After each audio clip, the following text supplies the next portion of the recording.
We have reached a crisis point of drug addiction in America, and when you reach a crisis point, pandemic, if you will, no idea is a bad idea, right? So, should we pay addicts to stay sober?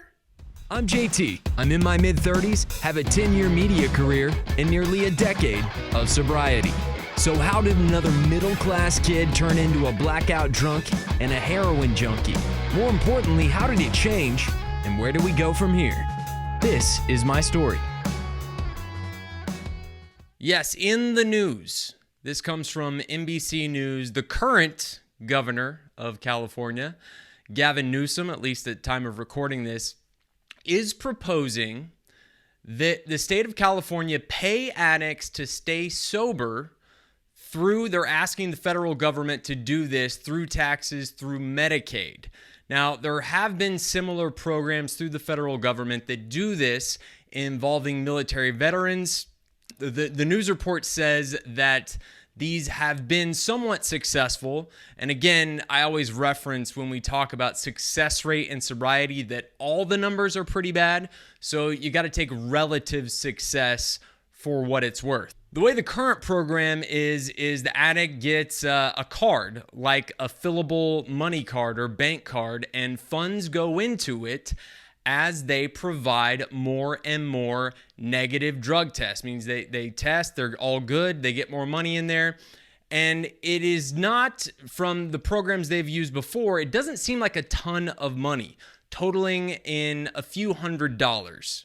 Now look, it's no surprise that California will be a place where this might come up first, because we all know that California has a terrible homeless problem. I'm a big believer, I think the stats are out there if you want to look them up, that homelessness is definitely linked to mental health and addiction, and there is a problem in America, and there is definitely a problem in the state of California. So could this be one way, one step of fixing both problems?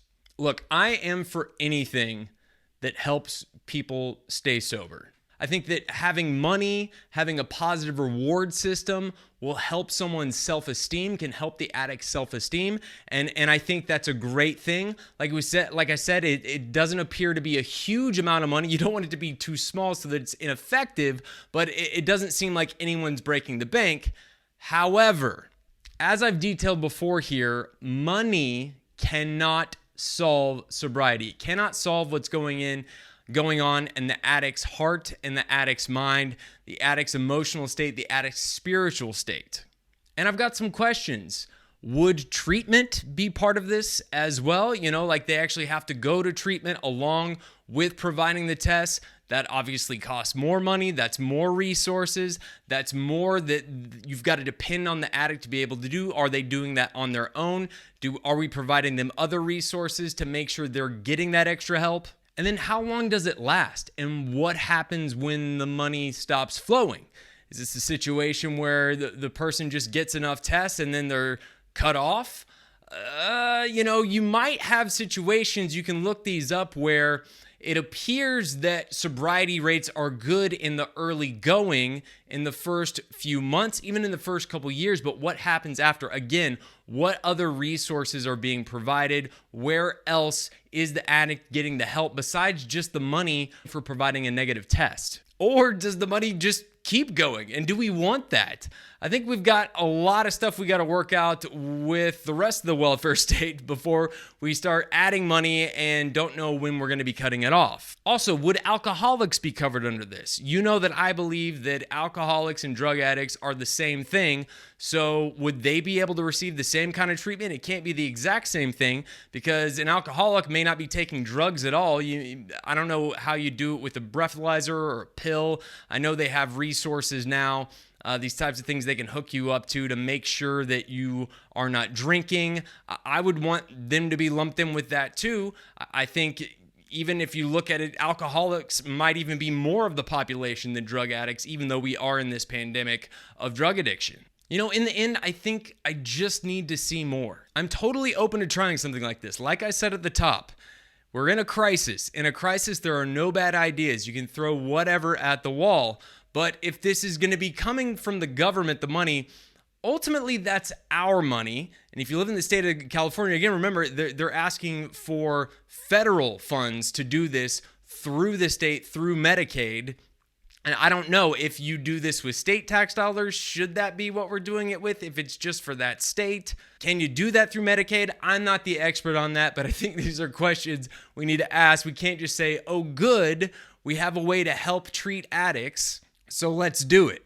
I think in the end, I end up in the same place I always do. The addict has to want to get sober.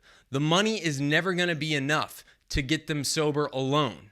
They have to want it, and they have to have the right resources, people, places, and things around them to get them through it, especially past the point of being provided money by the government. You know, I've said before, resources are out there. It can be very expensive to go through treatment, but it is possible to get the resources you need at very little cost to free.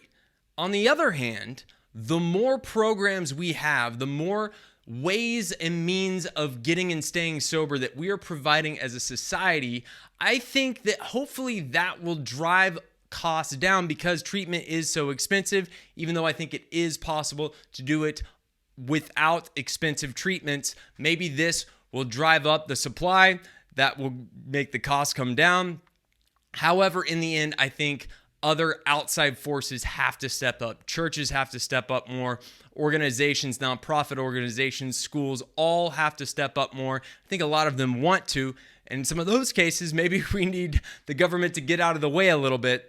They're usually at odds with each other, but these are things we need to consider if we're going to bring addiction into the realm of government spending. Okay, let's get the mail.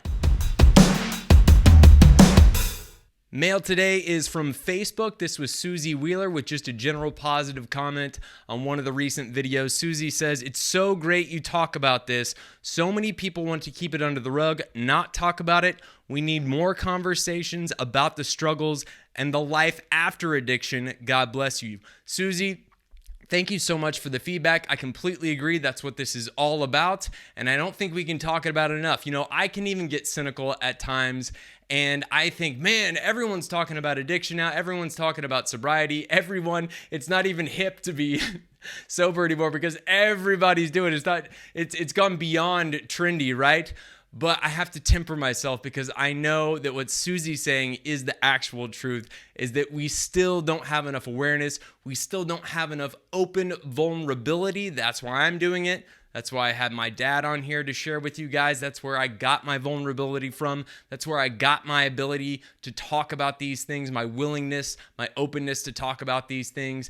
And ultimately, I hope we can encourage more people to talk about it. But I really wanted to focus on the last thing Susie said there, talk about the life after addiction. And I'm going to take that as a challenge. I know I talk about it a lot, but I want to talk about that more because I think that is the biggest motivator. We do practice, not promotion, in the 12 steps. And what that means is that I'm trying, you guys know I try, not to ever preach to the camera, to preach to the person who's out there struggling or the family, friends, loved ones of those that are out there struggling. I want to show how good my life is today, how great my life is today, and really how much better my life is today than it was almost 10 years ago now, and every day before that too, because it's not just about the years and years that I spent in active addiction. It's about the years before I discovered drugs and alcohol as well, because some of those years I was even more tormented than I was in the years when I was using. Because, as I've said, it's not about the drugs and alcohol. It's about the hole in my soul that caused me to seek drugs and alcohol. And now that I'm getting the physical and spiritual and mental help that I need, and I'm walking this path, I'm able to live this life through the help of so many great people, great organizations, people like you that are watching and participating. I get to have a life that my worst day is better than my best day for a full 25 years, even when I was a little kid, than it is today. Thank you so much, Susie. If you would like to participate in the mail, I would love to hear from you. I would love to hear what you think on this topic today specifically. The government, ultimately us, the taxpayer, paying for addicts to get and stay sober. What do you think? Comment it here on the YouTube video in the comments. You can also comment when I post this on Facebook or Instagram. Those links are right here, Twitter as well. Or of course you can DM me. I'm happy to have a conversation. I'm happy to have a private conversation. Just let me know when you DM, because everything else on the public posts is fair game to bring in to the videos. Thank you so much. We'll see you next time. Hey family, if you like what we're doing here and you want to see more, please hit the subscribe button and the notification bell. Share it with someone who you think might benefit from watching this, and feel free to comment below. Love.